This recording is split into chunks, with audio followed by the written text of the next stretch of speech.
Friday morning, I guess. We're going to continue. If you remember last time, we talked about carburization.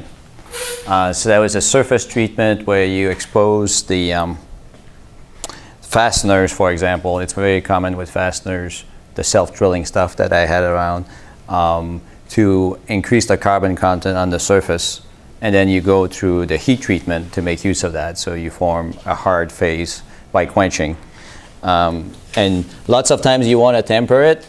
When you look at it here on this image, that's how we can say, oh, this was quenched.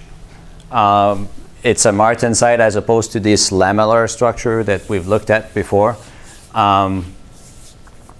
It's hard to tell just by looking at it whether it was tempered or not, because the tempering is such a small scale change that on the image it still looks like a martensite, and that's why we do hardness testing after the fact. With respect to the hardness testing, if you look at this here, it just gives you some idea. Rockwell C is pretty much the hardness scale we use. Carburized steel, when you talk about a tool steel, something that's used, say, as a drill bit, you are talking about 60, 65 Rockwell C. So just by carburizing, adding carbon, you get very close to the hardness of a tool steel. Now, tool steel have a lot more than just carbon into them. They have a lot of second phase to make them high strength and high wear resistance. But it gives you some idea. So very typically, what's going to happen is you make the surface in that range of maybe 50 to 60, and then you want your core to be of the order of 30, 35 Rockwell C, and that was to avoid the hydrogen embrittlement that we discussed, if it's going to be galvanized and those sorts of things. So it's something to keep in mind for a lot of application. As I said also last time, instead of doing 6 hours of processing overview and then trying to move into more property, I decided to just continue on because there's more into processing than what we've been able to cover so far. So what you can expect for today, and then next week I'm doing Monday, Wednesday, Friday. Professor Eager is doing Tuesday, Thursday, and we have one last class right after Columbus Day on Tuesday where I'm going to try to bring it all up and summarize it all together. So that's the plan, and Professor Eager may come with the detailed schedule of you guys' presentations, which is coming up. I haven't really received too much questions about it. It seems like you guys all know what you're working on, or you're going to start working on it, whatever it is. I'm happy to help if anybody wants to ask questions or have a little guidance. Typically, what's interesting is if you focus on one topic and just learn something from it, as opposed to trying to cover too broad of a topic. I think in the class we do cover a broad topic, and this is your opportunity to go into one area and learn more. So I think it's a great opportunity you have, and you also get free advice. So if you ever worked already on something but you didn't get to understand all about it, that may be an option, something to do. Okay, so today, fusion welding. It's kind of a progression because we talked about solidification, we've talked about heat treatment, and then we start talking about surface modification. We're not done with that. But I think that welding, we discussed a little bit as we were going through the class that it's a way to save money with steel, that you can make structures very rapidly. So I'm going to show you a few examples of processes that are used in welding, and then I'll show you some issues that do come with welding as well. So you can see a little bit the advantages. The main advantage is you can place things in a shop like what I was showing with all these complex frames for ATVs or a car frame. You just need a rig to put all the pieces exactly where you want them, and then you have the machine connect them very quickly. And if it's a large volume fabrication, it's a robot that it just goes around and does the weld for you, and it's done. So there's no issues in terms of saying, okay, I need to drill holes, I need to put the fasteners and tighten them at a certain torque. It just all happens very, very quickly. And there's no looseness. It's, you know, it's a metal to metal transition. There's nothing in between. There's no gasket. There's no, it's all, and it's sealed. If it's done properly, it's also liquid tight.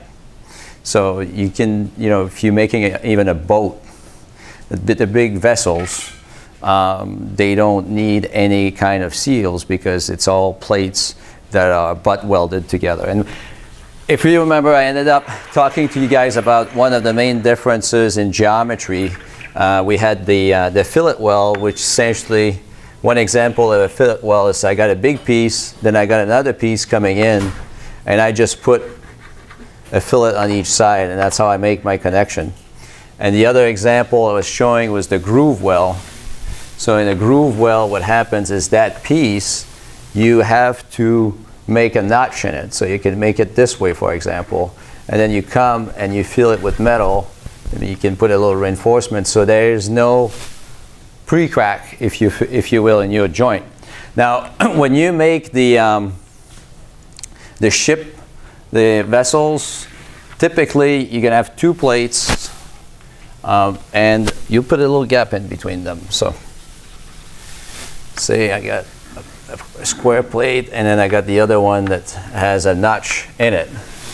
So it looks like this to begin with. I started welding. I put up a number of welding passes, and eventually, if I can, I want to go to the other side, and we'll go a little bit into the reason for that.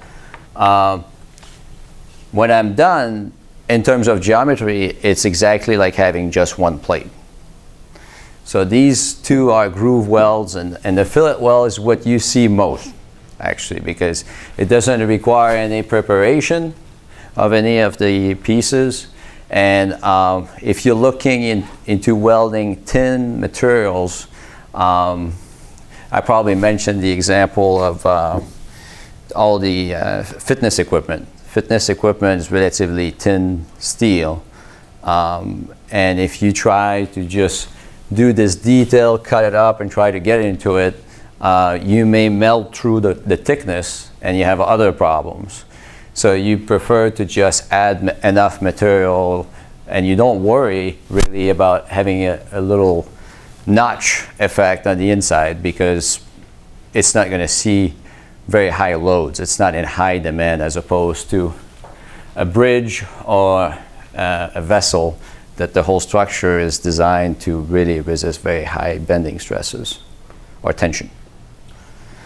So the processes in building industry, if you're looking at people that are erecting big commercial buildings, they still use a lot of this process, stick welding. So what you do here is you have your electrode, and it's got a certain polarity to it, and you put your ground, or you put the other polarity on the workpiece, and then you have essentially a very high electrical discharge between them. You form an arc, and that melts your electrode, the stick over here, and by polarity, by surface tension, it just gets attracted to your weld pool on the material, and that's how you create enough heat to melt also some material of your base structure. So that's really what when we talk about fusion welding, what we mean is, if I started, I'm just going to do a fillet weld for our discussion. If I started like this, and I'm making a corner of a box, which is not completely atypical, and if I want to say, okay, I'm adding material here, what fusion welding means is that I'm going to melt my base material, what I started with. So this becomes my weld pool. So the whole weld extends beyond the original surface. That's a difference with brazing and soldering, for example. If you have copper pipes that you weld together, you actually solder them, and you're not melting the two initial pieces. But when you're forming that arc, there's so much current. I think you can appreciate the current's going to travel from here to the electrode on the other side. If there's enough current to melt the electrode, it makes sense that there's enough current also to melt the base material. That's really why we call it fusion welding. And you can change the polarity, and that's something that I've had to deal with several times. Who's the positive, who's the negative here is going to influence if you're melting more of your electrode or if you're melting more of the base material. If you have a thin structure, like if you're doing car body panels, it's so thin that what you want to mostly do is melt your consumable to add metal. If you're doing a very big structure and all the base material is really thick, you may want to provide more heat to melt it to make sure that you actually melt it, and then you change the polarity to that. The typical one is the reverse polarity. That's the one that creates more melting of the electrode, and then the straight polarity is what provides more heat to the base materials. If you ever go to a shop, you have to be careful. When you see the blue light, it is damageable to the eyes. You don't want to look at it.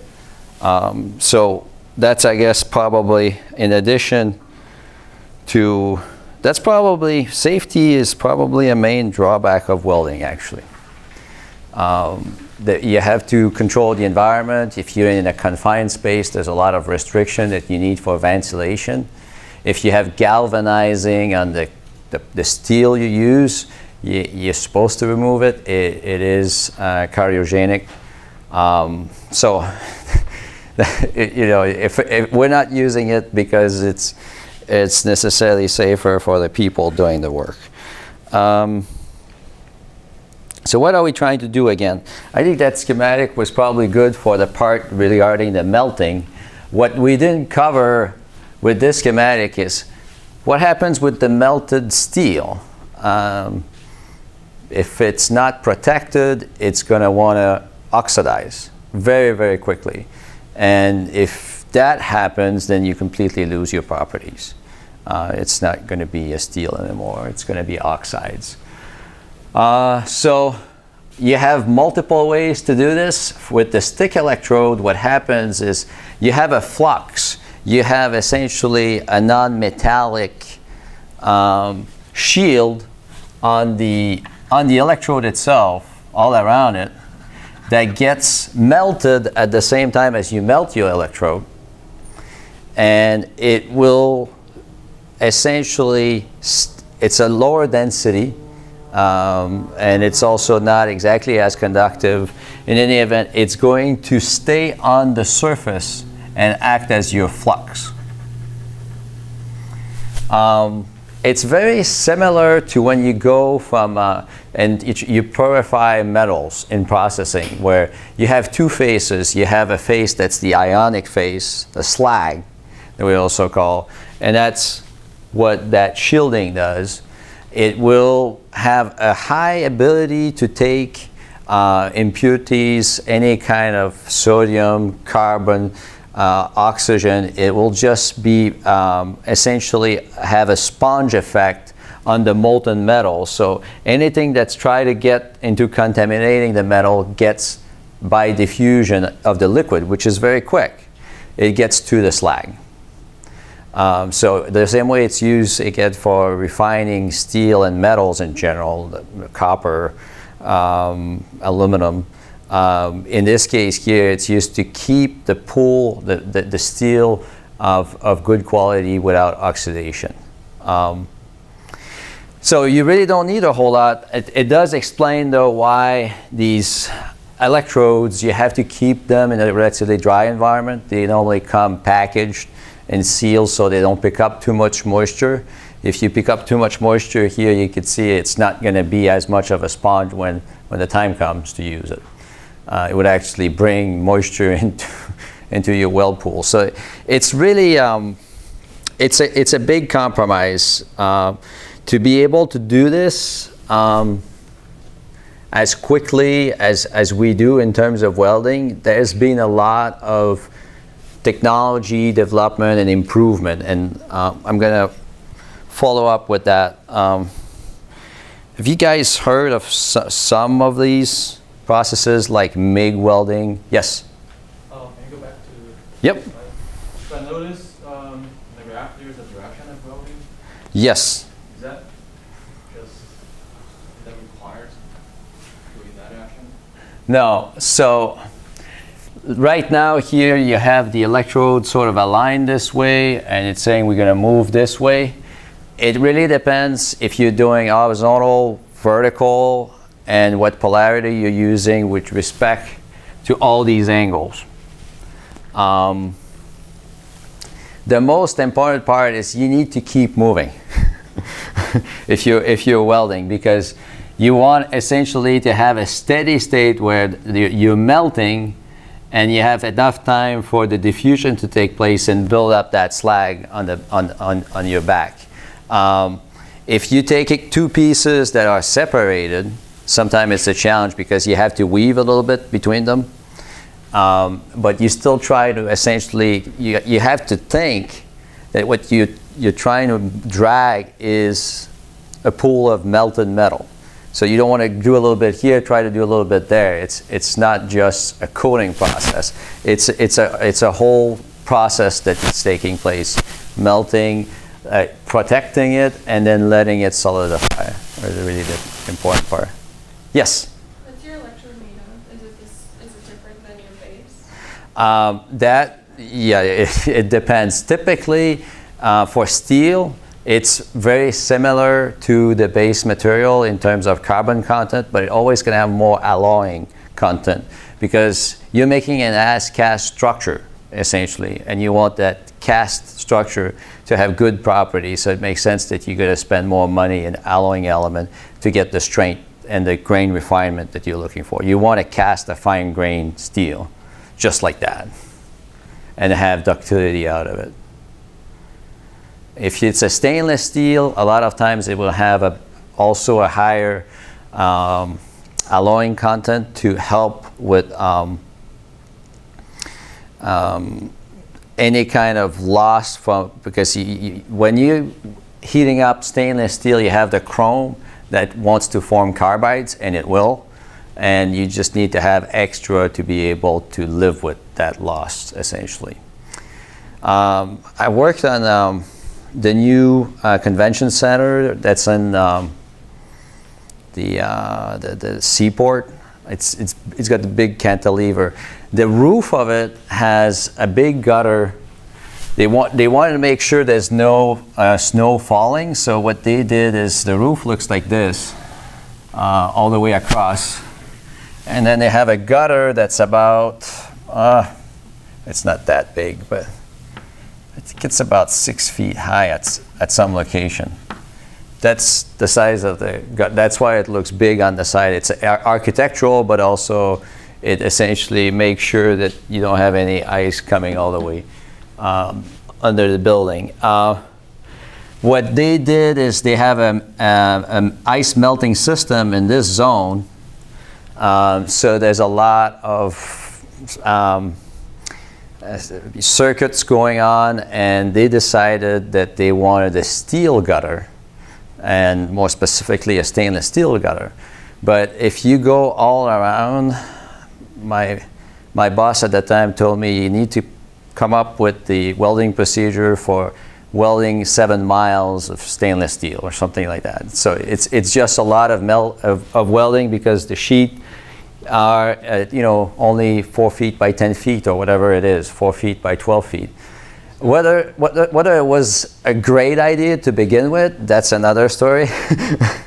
There's a lot of issues in terms of using a metal on such a big structure. The first one is thermal expansion.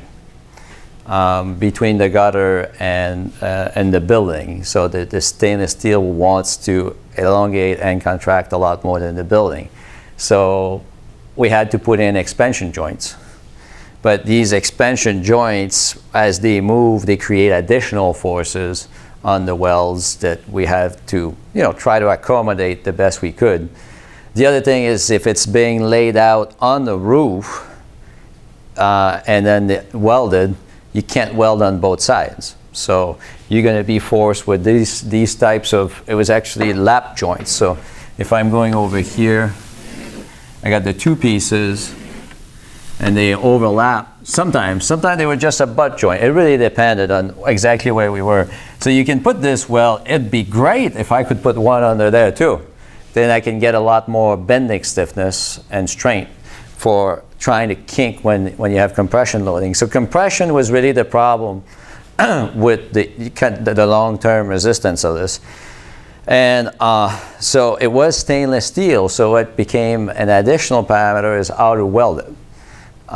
Typically, what people do when they know they have a lot of work to do, they use a semi-automated process where you have a feed wires as opposed to just a stick electrode. And also, instead of having the flux here on the electrode, you can use a shielding gas. The advantage of the shielding gas is you don't have to go back and clean the weld. When I'm using this slag and I'm done, I have to come back with a brush and clean it up. Otherwise, it's essentially keeping a sponge on the metal, and it's detrimental to the corrosion resistance. So instead of doing that with stainless steel, we try most of the time we use gas shielding, and we try not to have carbon in that gas because it's going to react with the chrome and form carbide, and then you lose your corrosion protection. So there are a lot of reasons for using this semi-automated process. The first one is efficiency. The most common semi-automatic welding process is called MIG, or gas metal arc welding. So again, you come with a wire, solid wire, and you have your shielding gas. That's the blue over there. You still form the arc. Everything is the same. You still need to move slowly enough so you can drag the melt pool exactly where you want it. And you can do different geometries, and this is showing a little bit what you need to do. You need to either heat one of the two material if you're making a seam weld, which is what I was describing with the roof there. So you have to melt both sides as regularly as you can. Automotive, all the kind of fitness equipment, typically relatively thin steel, you can use this process. You have to use it in this or another variation if you're doing aluminum, stainless steel, just because if you try to use, with aluminum, if you try to use a slag, it'd be too much contamination. It's essentially aluminum is too reactive to just try to protect it with a slag. That's why we use the shielding gas. A variation of this is the Flux-Core. So what you do with a Flux-Core is you have your welding wire, but your welding wire has flux inside of it. So it's a little bit like this, except that it's a hollow tube and it's got some flux on the inside of it. One reason for doing it this way, if it's a wire, is that as you go through the feed system to bring the wire into the area that you're working on with all that nozzle, if you have essentially a pottery surface, you're just going to break it. The core is a relatively brittle phase. It's an ionic compound, and by putting it in the core, it can essentially be kind of a powder but it's going to hold there. It's going to be available when everything gets melted. It will continue, it will float on the surface and attract all the impurities. This one tends to be used when you have relatively thick members to put together. I was suggesting it as an alternative to coming with the stick for consistency also and efficiency. Sometimes if you have to resist like the seismic code in California, sometimes we'll have a lot of limitation for using this, and by code you may be required, especially for nuclear application, to just use the old proven technique here with stick welding. So it's a little surprising. You'll think, we go automated, but when it comes to relying on the ductility and all that, a lot of it for steel remains stick welding. So you can have a low hydrogen condition that's hard to guarantee with a Flux-Core system. But otherwise they are competitive because they both have a flux. So what the advantage of having that flux with the Flux-Core or the stick is, even if you have a little rust on the surface, that rust will get collected in the slag. If you have a gas, there's really not much place for any corrosion product to go, and it will tend to be more melted in, and it can cause a lot of reduction in ductility. Yes? It's kind of amazing to me that I feel like that this flux doesn't get, like you said, melted in or solidified into, well, like it's able to separate. Yeah, and the only thing that I can say is it's really, really hot. And when it's really, really hot, the diffusion is very rapid. So when you have a difference in density, it will automatically separate. A little bit the same way water does it. Like if you pull salt in water, it goes away, right? The same way is true here, but it's in the reverse direction. I realize that. But if you throw oil in water, floats to the surface. I think that may be the best analogy here. And we're not looking at a big difference in density. Over here, we're looking at a factor of 2 or 3 density, so it will get there. The only problem is if you start to steer it, that's when you get contamination and porosity and inclusions. Yeah, oil and water. Yes? Is there any big difference between stick and Flux-Core welding? So Flux-Core is a lot easier to do. Stick conventionally has been the one. What we have is the 1718 electrode is what is used and is specified by seismic codes or something equivalent to it that says it's going to be low hydrogen through the whole process. There won't be residual hydrogen in the weld. They have been working to get a similar concept working with the Flux-Core, but it's not guaranteed. It depends on how you operate the machine and exactly which flux you're using. But I think the idea is, as we get better with this, we should be able to do what we've been doing for 40 years with the other, but it's not there yet. Are the electrodes the same that are used in the two processes? The chemistry on the Flux-Core is slightly different. Yeah, and the flux itself also. Yeah, I mean this is more of a AC process. This was more of a DC process as a starting point. So it makes sense that you don't optimize it exactly the same way. You guys ask a very good question. I didn't say at the beginning, but there's a whole 12-hour on fusion welding by Professor Eager as part of what's available on the website. So I'm not going to pretend to cover all of that, but I will try to get you interested in some of it. So far, it seems like it's working. So another variation that you may have heard, TIG welding. So what happens here, the main difference is, forget about trying to melt this. You put a tungsten electrode, okay? It's gonna have a melting point exceeding your arc temperature. So at this point, what you're doing essentially is you only provide heat. You don't provide material with your electrode. There are two variations.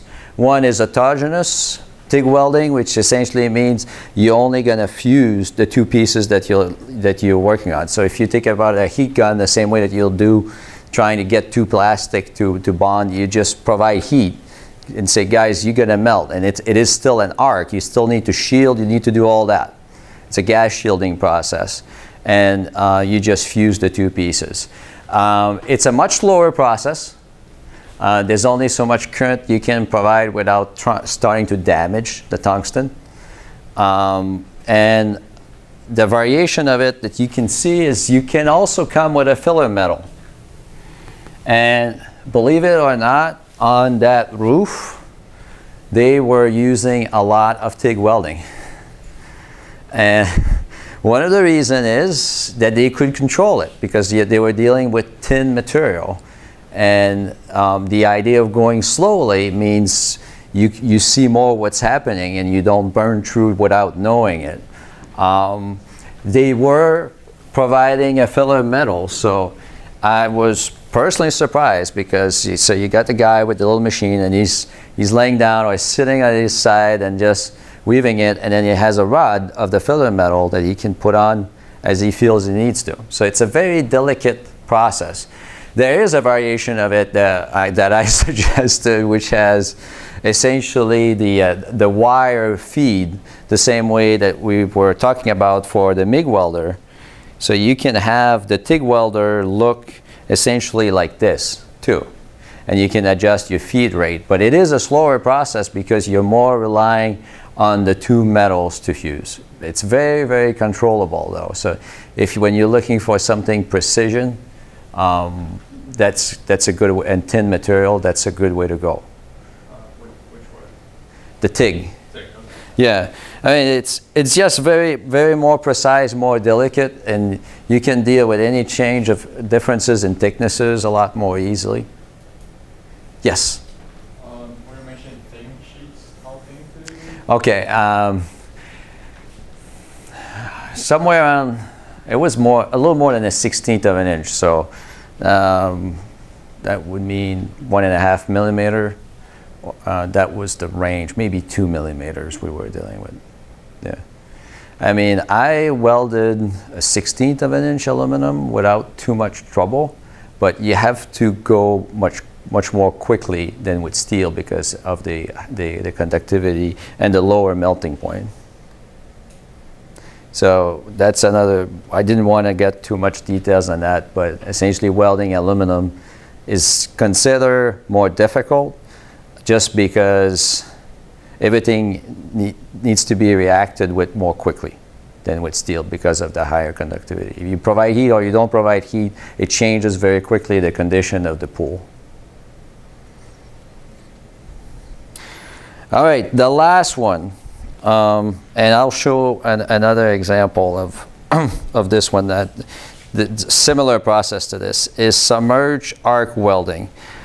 Everything we discussed with the stick electrode is somewhat similar in the sense that we bring in a slag and we make sure that we don't have contaminants.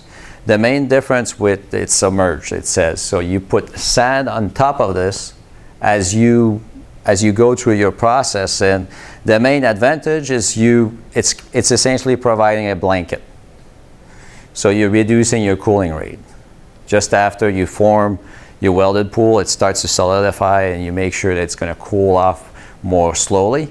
And the reason for doing this is try to avoid quenching the steel in the heat affected zone. And we went through that together. You try to avoid forming martensite in the material that is just next to the welded pool. So here we had the melted pool. What's right next to it gets very close to the melting point. So you went back to that austenite that we've been talking about. And that's really what the heat affected zone means, is you do a heat treatment whether you like it or not. It's really fast, but if you go very close to the melting point, you turn everything back to austenite, and then you try to cool it slow enough so you don't form the martensite.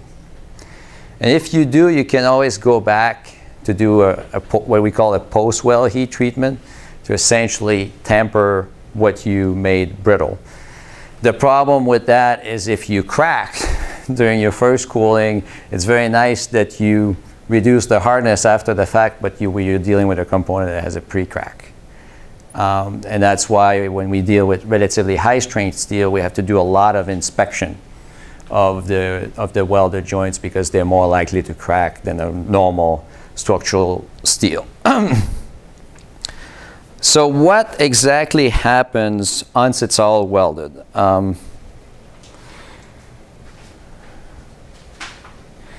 You get what you pay for. If it's done quickly, lots of times you can have variation. This is a greenhouse project that I worked on. It was a failure investigation.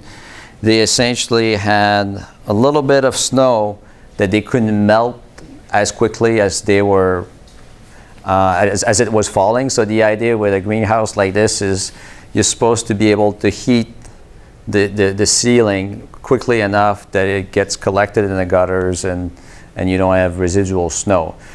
So if you have a storm and you have more snow falling, you start picking up snow load on the roof, and these sections of panels, if you look at it, it's a little more clear here, essentially apply too much force on these joists. So a basic joist design, I've looked at probably at least a dozen roof collapses. So at some point, I got to learn more of the terminology than probably you would want to hear about. But essentially, you have chords on a joist, and then you have the diagonals. So if you go to an airport and you look at the ceiling, or you go to Walmart or Costco, you will see these joists. So this one, the lower one, is typically loaded in tension. You got tension here, tension there, and the top chord is primarily compression. And then what has been typically a trouble in that industry is they don't really pay too much attention about the strength of these components because they're kind of in between. They're not fillers, but a little bit kind of like fillers. So when they do their welding inspection, they make these welds bigger and stronger and they inspect them more than what's going on for all the other connections. Now, the specific project here with the greenhouse, I'll show you how the welds look like. You have it on the left side here. It's a slightly complicated design. I don't know that I have a good way. I'll draw it in plane. So the core is a rectangular tube. And what happens is you put a bar that has a bend in it. And that's what you see here. So you have a little bit portion of the bar that's on the flat, and then it goes on the diagonal. So your welded connection is really at that corner here between a round bar and a rectangular tube. So if I make it just a little better here, so it's touching. So this is our bar, and you come and you put your weld like this on a cross section. That's your welded bead. You're gonna get fusion. You have to be careful here because you can get your welded pool to go way past the thickness. And then you get contamination. It's very hard to have the slag in there because the slag is coming from the other side. And gravity and the electrical field really plays against you. So that's one reason why a melt through is detrimental to properties. You're not shielding on the other side. So over here, I'll show you exactly what it looked like and why it failed. What you want to be able to do is melt on both sides. So you actually see here the welded pool, and it's going on both sides. The original profile would be essentially a circle on top and a flat going down here, and you see with the etching that the weld pool worked on both sides. Now, if we look at the other side of the same component, what you can see is over here, it's the original tube. And that essentially we call lack of fusion. Lack of fusion because even though I melted very well this big piece, I did not get fusion into the other component, and that makes for a brittle connection. It becomes a little bit more of a brazed connection at that point because you didn't really make it one metal. You have the two metal, and you have a lot of porosity and just kind of bind the interface as opposed to fuse the interface in between them. It's probably, especially for semi-automated welding, it's one of the biggest issues. I've seen it on ATVs, automotive stuff, and a lot of it on joist structures. The reason in this case why it happens is the welder knows, the welder has experience. He knows he needs to provide a lot more heat on this side of the joint because it's so much of a bigger volume to heat than this thin wall tube. Because you all look at just the heat transfer, there's going to be very little heat loss on this one, as opposed to here, it's just going into a bulk of steel. So he's going to orient the electrode to melt preferentially this one, but in some cases, like here, he just did it too much. Now, the other one can easily happen, but they knew they had to, essentially, to make it this way, I've tried it, you have to spend about at least twice the time dealing with the top side than you deal with the lower side. And it's just a very, very quick weaving process to make that joint. About the weaving, don't be surprised if you look at welds and they don't look as pretty as fitness equipment. It's okay. Essentially, it's perfectly normal. These are the marks of the melted pool as you move forward. The fact that you see them, especially when they are regularly spaced. See, there's one here, there's one there, and just keeps going. It's almost regular. And then near the end, here, it's only one zone. So I know they finished right here because there's only one fusion point at the end. And that typically, the startup and the termination don't have as good properties as when you are in this steady state here. But the idea is, I know here that the guy really knew what he was doing because it's kind of fairly regular. And if I'm not experienced and I just spend too much time thinking, did I get it here? Oh, now it's time to move. And I step, then I won't have this regular wave process. And that's one thing I can tell, well, that this wasn't done by a welder that was awake enough or with enough experience. So I've had to deal with so many people, their first impression was, oh, I'm not sure about this. Well, it's got all sorts of lines in it. And, it's just the way it has to be. Especially in this case, they were doing straight polarity. This was a repair. And the design, we realized with this job that the original design was very, very to the limit to begin with. So even with great welding, there was potentially a problem in terms of strength.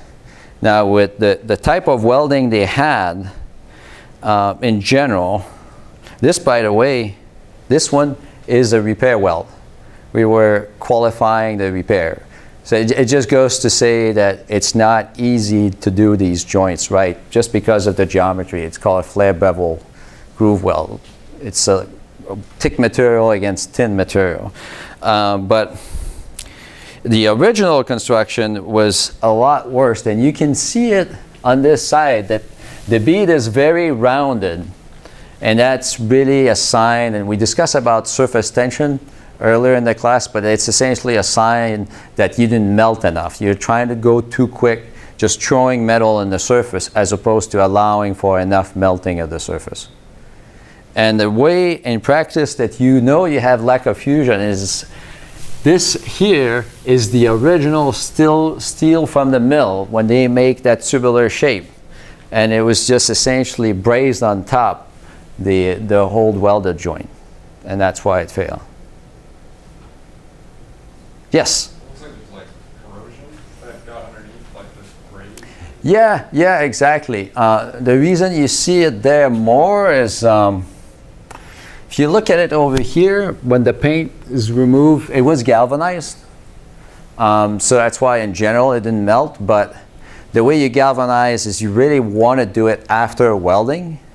So what was inside the joint doesn't get protected by zinc essentially. So when it just pulled out, that's when it corroded. Now, with lack of fusion, you're correct, and that may be why you were thinking, you can have a little bit of infiltration essentially into the joint to even make it weaker over time. That will happen. Here in this case, I think the main thing is the whole structure had some cyclic loads from wind, uplift, pushed up and down from the wind, and the occasional snow loads. They were also hanging some of the tomato plants through these joists, which we had them change that. If you do it through the top cord, so it's a lot less of a trouble than if you do it at the bottom. At the bottom, you're really just trying to get your cord to the floor. If you do it on top, you just add some bending load. So it's not as big of a problem. But I've seen that for music stages where they put the equipment hooked up at the bottom. And of course, the designer never thought about this. The designer just designed for what will be the overall load on this, assuming that it was going to be attached correctly, and then it pulls off, and it's a problem. Can you explain the difference between brazing? Yes. Brazing is a general term that essentially means you'll come with a melted metal to bond two solids without fusing any of those two. So the most common one is if I have copper pipes. I have copper pipes and I have a fitting. So say I have my pipe here that inserts into a fitting. It works a lot by contact area. So it's a T. So I got my T profile going somewhere. And what I'm interested in is making sure that this pipe, I'm making the wall now of the pipe, and I got the fitting too. So I want to essentially bond that interface between the steel so it doesn't pull out. So what I do is I come with a flux and a metal. The flux cleans the two surfaces, and then the melted metal typically comes in and just engage through a lot of it is just mechanical interlocking, because the two surfaces at a very fine scale are rough, so it will stick together. But it did not, the main definition is it did not involve melting any of the two components. And the soldering, when we say soldering, is just a version of brazing that is below a certain temperature, just for convention. So we'll say silver soldering because it's very low melting temperature. It doesn't mean that you want the solder to hit you when it's melted, but it's pretty low temperature. 400 degrees Fahrenheit is really not much when you consider fusion welding that is above 1800 degrees C.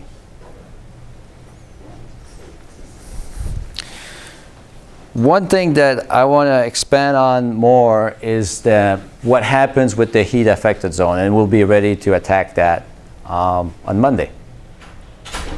Thank you.